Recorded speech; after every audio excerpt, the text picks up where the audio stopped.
हरे कृष्णा। प्रेम से बोलिए जीवित भगवान की जय। जीतिया माई की जय। हरे कृष्णा। प्रिय भक्तों, आज अश्विन मास के कृष्ण पक्ष की अष्टमी तिथि है और आज महापुण्य फलदायी जीतिया व्रत है। ये जीतिया व्रत देवतुल्य संतान को देने वाला है। इस व्रत को करने से संतान दीर्घायु होती है और यह सभी व्रतों में सबसे कठिन और सबसे कठोर व्रत है। आज के दिन जो भी माताएं बहनें जीतिया माता का व्रत करती हैं, उन्हें बहुत ही मन को शांत स्वभाव में कर जीतिया माता का व्रत करना चाहिए और अपनी कथा को संपूर्ण करना चाहिए, तभी माता जीतिया का पूरा फल प्राप्त होता है। इस व्रत को जब तक सुहागिन महिलाएं इस व्रत को पूरे सच्चे श्रद्धा भाव से करती हैं और जब तक वो जीवित रहती हैं, उनकी संतान का कोई बाल भी बाका नहीं कर सकता। जीतिया माता का आशीर्वाद हमेशा उनके ऊपर बना रहता है। इस व्रत को करने से पुत्र की आयु लंबी होती है तथा घर में सुख समृद्धि के साथ लक्ष्मी का वास होता है। तो आप सभी भक्तगण आज की इस कथा को पूरे ध्यानमग्न और प्रसन्नचित मन होकर सुनिए। बहुत समय पहले की बात है। एक राजा की पुत्री थी जिसका नाम था ज्योत्सना। ज्योत्सना बचपन से ही जीवित मूतवाहन नामक धर्मात्मा युवक के साथ विवाह कर उसके घर चली गई।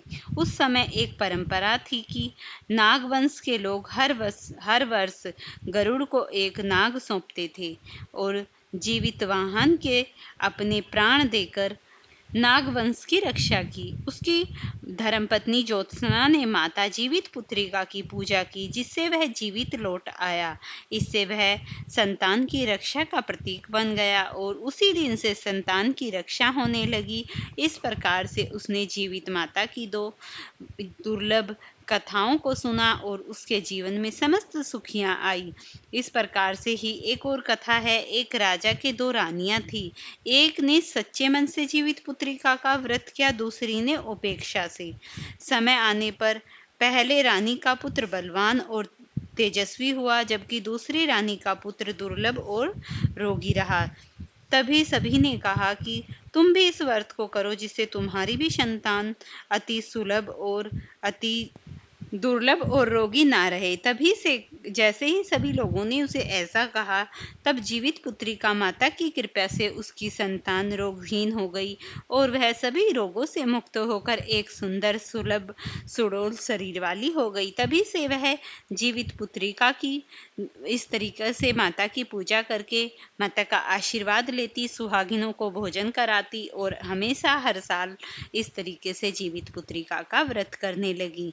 इसी प्रकार एक और कथा थी। एक गांव में दो स्त्रियां रहती थी। एक धनवान थी और एक गरीब थी। धनवान स्त्री ने व्रत का उपवास किया और भोजन कर लिया, जबकि गरीब स्त्री ने कठिनाइयों में भी व्रत निभाया। फलस्वरूप गरीब की संतान दीर्घायु हुई और धनवान की संतान अल्पायु। इससे सिद्ध हुआ कि व्रत में निष्ठा ही सबसे बड़ा धन है। जो अगर आप पूरी निष्ठा, श्रद्धा और प्राण प्रतिज्ञा के साथ व्रत करती हैं, तो आपके जीवन की अवश्य ही सभी प्रकार की बाधाएं दूर होती हैं। कहते हैं कि एक बार चील और लोमड़ी ने मादा ने भी यह व्रत किया। चील माता ने व्रत का पालन किया और उसके बच्चे सुरक्षित रहे, जबकि लोमड़ी ने व्रत का अपमान किया, जिसके कारण उसके बच्चे कालग्रस्त हो गए। यह कथा हमें बताती है कि व्रत का पालन केवल मनुष्यों में ही नहीं, अपितु पशु पक्षियों में भी चलता है। अगर पशु पक्षी भी पूरे ध्यानमग्न होकर इस व्रत को करते हैं, तो उनकी भी संतान बहुत ही यशस्वी और तेजस्वी होती है। ऐसे ही बताया जाता है, एक गंधर्व कन्या ने संतान प्राप्ति की कामना से जीवित पुत्री का माता का व्रत किया।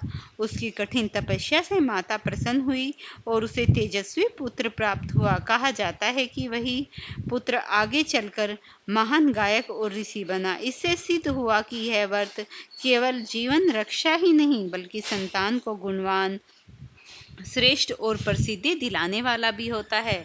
जो माताएं बहनें इस व्रत को पूरे ध्यानमग्न और पूरी स्वच्छता के साथ करती हैं, अवश्य ही उनके जीवन में समस्त प्रकार की खुशियां और आनंद आ जाते हैं। जो माताएं इस व्रत को श्रद्धा से करती हैं, उनकी संतान दीर्घायु भी होती है और यशस्वी होती है। व्रत का उपवास या उपेक्षा करने से संतानों पर संकट आ जाता है। व्रत का प्रभाव केवल मनुष्यों पर ही नहीं बल्कि पशु पक्षियों की संतान पर भी होता है। यह व्रत मृतकों की शक्ति और त्याग का प्रतीक है।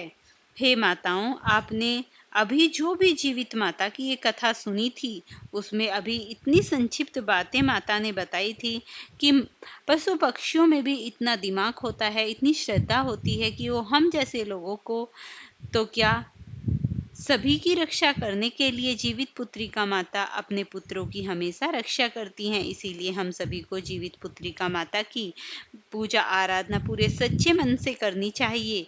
अब आप जीवित पुत्रिका माता की एक कथा और श्रवण कीजिए। नमः पार्वती पते हर हर महादेव। प्रेम से बोलिए जीतिया मैया की जय। प्रेम से बोलिए श्री हरि विष्णु भगवान की जय। प्रिय भक्तगणों, जीतिया व्रत, जिसे जीवित पुत्री का व्रत या जीतिया के नाम से जाना जाता है। प्रिय भक्तों, ये व्रत अश्विन मास के कृष्ण पक्ष की अष्टमी तिथि को मनाया जाता है। इसकी शुरुआत सप्तमी से नहाय खाए से प्रारंभ हो जाती है। यह व्रत पूरे 3 दिन पूरे विधि विधान से मनाया जाता है। इस व्रत को बड़ा ही शक्तिशाली बताया जाता है। इस व्रत को माताएं अपनी संतान के उज्जवल भविष्य, सुख शांति और समृद्धि के लिए रखती हैं। गंधर्व कुमार जीतिया के नाम से इस व्रत को जीवित पुत्रिका के नाम से पुकारा जाता है। सुहागिन महिलाएं इस व्रत को 24 घंटे निर्जल व्रत करके जीतिया माता को प्रसन्न करती हैं। प्रिय भक्तगणों, छठ की तरह इस जीतिया व्रत को भी बहुत ही कठिन व्रत बताया जाता है। यह व्रत नहाय खाए से प्रारंभ होता है और ऐसा भी कहा जाता है इस व्रत को बीच में नहीं जोड़ा जाता, इसे हर साल किया जाता है। बिहार, झारखंड, उत्तराखंड में इस व्रत का विशेष ही महत्व है। तो प्रिय भक्तगणों, इस कथा का संपूर्ण फल तभी प्राप्त होगा जब आप इस कथा को लास्ट तक देखेंगे। आधी अधूरी कथा से आधा ही फल प्राप्त होता है, इसीलिए कथा को संपूर्ण सुनिएगा। इस व्रत में जीतिया माता और राजा की पूजा की जाती है।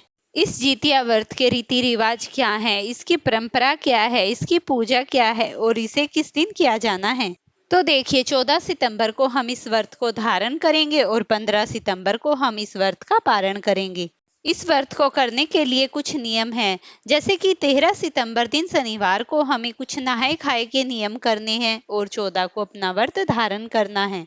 इस दिन माता बहनों को सर धोना होता है और बाल धोते समय इस दिन पानी में काला तिल और थोड़ी सी हल्दी को डालकर बाल धोए जाते हैं। और आपको 13 तारीख को शुद्ध और सात्विक भोजन खाना है और वो गर्म ही खाना खाना चाहिए। इस दिन आपको बासी खाना नहीं खाना है, ऐसा नहीं कि सुबह बना कर रख दिया और शाम को खा लिया।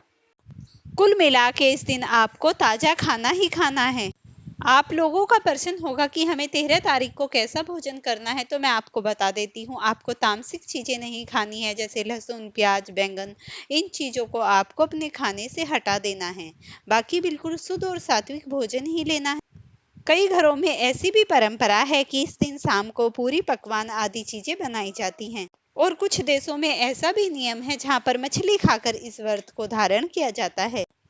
मैं ये नहीं कहती कि तुम लोग मेरे तरीके से इस व्रत को करो, जैसा तुम्हारे यहाँ पर बुजुर्ग करते आए हैं आप उसके तरीके से भी इस व्रत को कर सकते हैं। लेकिन हाँ, अगर आप नए हैं और नए तरीके से इस व्रत को धारण करना चाहते हैं तो आप मेरे तरीके से इस व्रत को कर सकते हैं। तो जैसी भी आपके वहाँ पर परंपरा है आप उसी के अनुसार अपने व्रत को रखिएगा। कहीं कहीं पर ऐसी भी परंपरा है कि इस व्रत को तुरई खाकर रखा जाता है, कहीं कहीं पर इस व्रत को नौनी का साग खाकर किया जाता है, तो कहीं कहीं पर इस व्रत को पकवान बनाकर रखा जाता है। तो आप नहाए खाए के अनुसार ही अपनी परंपराओं के हिसाब से ही इस व्रत को करें। अब देखिए 13 तारीख की शाम को तुरई या फिर लौकी की सब्जी बनाकर शाम को रख लिया जाता है। शाम को 2 पूरी बनाकर रख ली जाती है और कुछ चिवड़ा बनाकर रख लिया जाता है। फिर रात को इसे चील आदि को दिया जाता है। अब सर्गी खाने का जो समय है वो है रात्रि के 2 बजे से लेकर 4 बजे के बीच में। आपको नित्य घोर में ही सर्गी कर लेनी है। 2, 3, 4 बजे के बीच में ही आपको भोजन ले लेना है। अब आपको करना क्या है, आप शाम को अपनी रात में छत पर जाइए, जो आपने 2 पूरी रखी थी, कुछ दही चिवड़ा रखा था, उसे थोड़ा थोड़ा तोड़ तोड़ कर अपनी छत पर इधर उधर डाल दीजिए। और फिर आपको कुछ इस प्रकार बोलना है, हे चील, हे शियारन, ये आपके लिए है। अगर किसी के यहाँ छत नहीं है तो आप इसे बाहर भी रख सकते हैं। और फिर आप अपने स्थान पर आकर सर्गी कर सकते हैं। सर्गी में आप हो सकता है तो ठंडे फलों का ही सेवन करें, रसदार फलों का ही सेवन करें, ताकि आपको भूख ना लगे। अगर आप इस दिन पूरी पकवान खा लेंगे तो आपको ज़्यादा प्यास लगेगी और व्रत नहीं रख पाएंगे। तो आप इसी बात का ध्यान रखें कि रसदार फलों को ही खाएं, सात्विक भोजन लें, ताकि आपको भूख और प्यास ना लग पाए। कुछ लोग तो समझदार हैं जिन्हें इन नियमों का पता होता है, लेकिन जो नए लोग होते हैं जिन्हें इन नियमों का नहीं पता है, मैं उनके लिए इस वीडियो को बना रही हूँ। फिर जब सुबह हो जाए तो आप सुबह उठकर ब्रह्म मुहूर्त में नीम की दतुन आदि से अपने मुख को साफ कर लीजिएगा और फिर स्नान करिएगा। इस दिन ब्रश का यूज नहीं किया जाता। अगर नया ब्रश हो तो चलेगा, नहीं तो नीम की दतुन ही करनी चाहिए। कुछ स्थानों पर ऐसी भी परंपरा है जहाँ पर स्नान दोपहर में किया जाता है, सुबह में स्नान नहीं किया जाता। कुछ महिलाएं ऐसी होती हैं जो पूजा के लिए मिष्ठान खाना तभी बनाती हैं जब वो स्नान करती हैं, तो इसीलिए दोपहर में ही स्नान करें। कहीं कहीं पर मालपुआ, मिष्ठान और गुंजिया आदि बनाने का भी विधान है, तभी वे बनाई जाती। अब हम बात करेंगे हमें पूजा किस प्रकार करनी है। अब उसे आप सुन लीजिए। इस दिन किसी सरोवर, तालाब, गंगा आदि में स्नान करने का बहुत ही विशेष महत्व बताया गया है।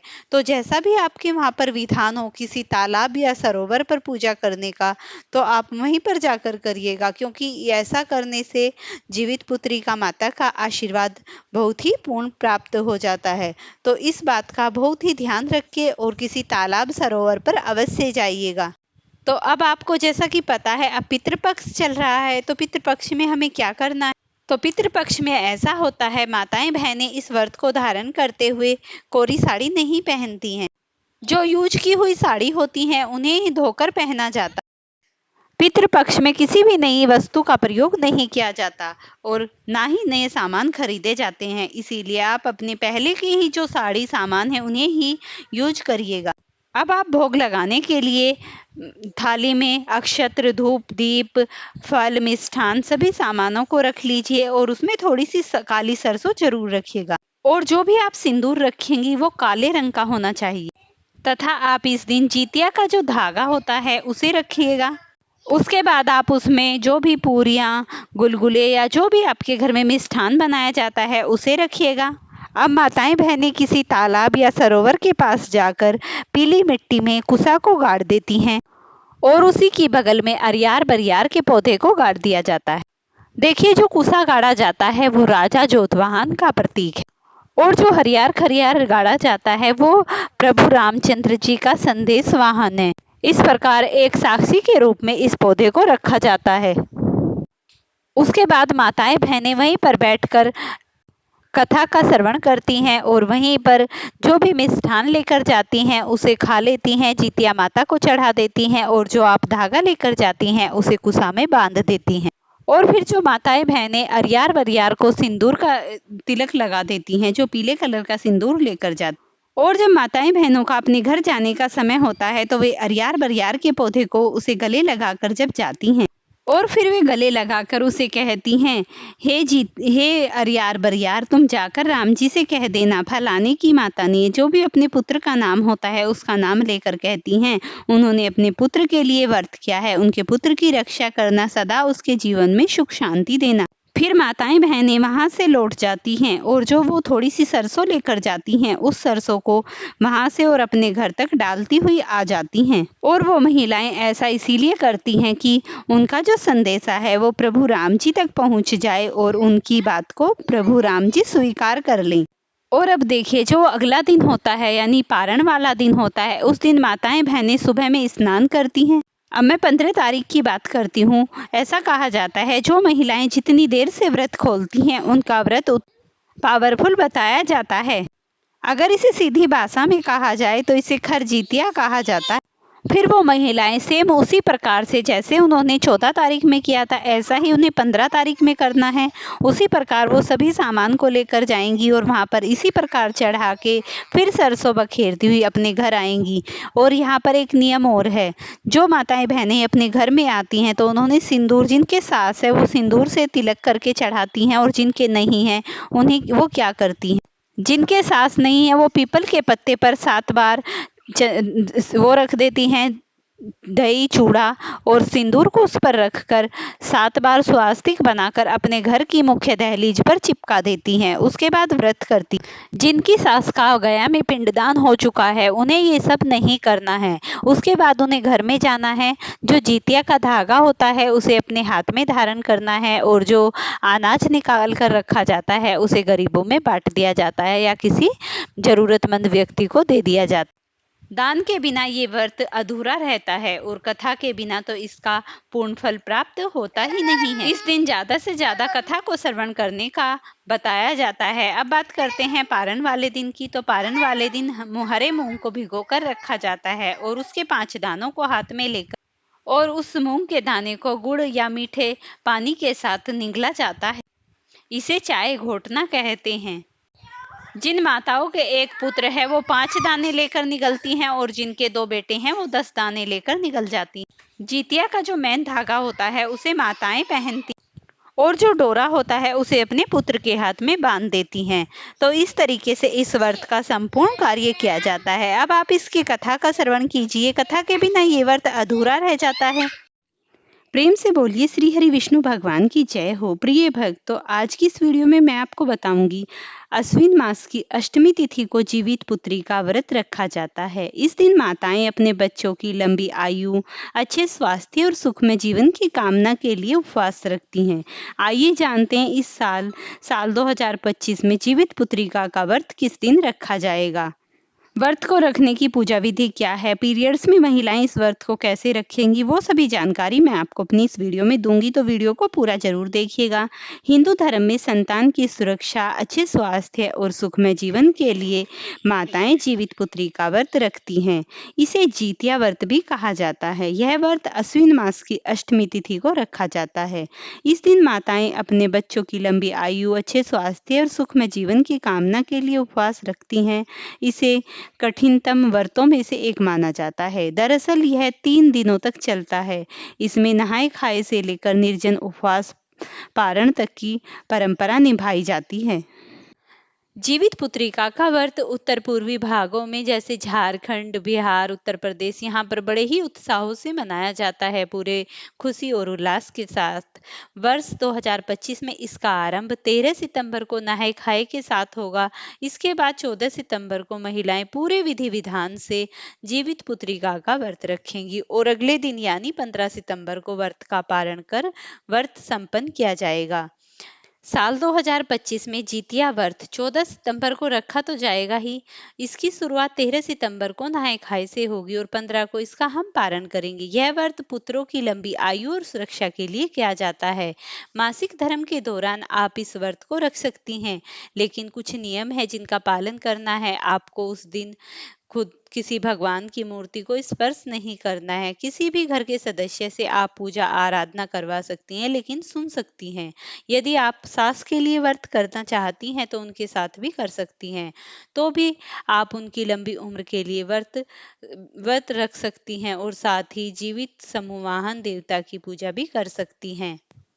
साल 2025 में 14 सितंबर की सुबह 5:04 से अश्विन मास के कृष्ण पक्ष की अष्टमी तिथि का आरंभ हो रहा है, जिसका समापन 15 सितंबर की सुबह 3:06 पर होगा। ऐसे में जीवित पुत्रिका का व्रत 14 सितंबर 2025 दिन रविवार को रखा जाएगा।